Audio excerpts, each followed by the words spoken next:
A man sits impatiently demanding, "Where's my sandwich?" Marcy, his wife, quickly moves to serve him, offering, "Here you are, dear, just the way you like it." In order to calm her down, Marcy goes knitting in the basement. However, the man's dissatisfaction is immediate and harsh. He demands another sandwich, his tone sharp and relentless.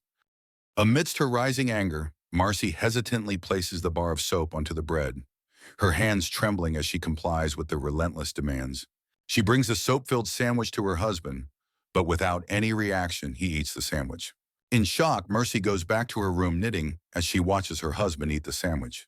While she knits agitated, her husband demands another sandwich without even mentioning the soap. As she prepares the sandwich, Marcy's mind races with thoughts of how to subtly defy her oppressive husband, her anger simmering. Then her gaze fades away at the cat's toilet.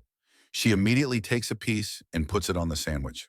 Marcy carries the tainted sandwich to her husband with a masked expression, watching as he consumes it without the slightest reaction, oblivious to her silent rebellion. As always, her husband wants another sandwich. In fear, she drops the mayo, which gets her the idea to even put a shard on the sandwich.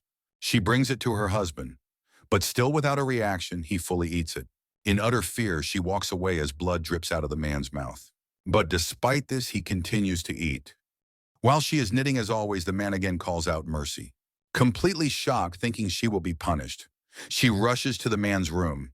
But all Mercy sees now, sitting on the sofa, is the rotten body of her husband. "How do you like your sandwich?"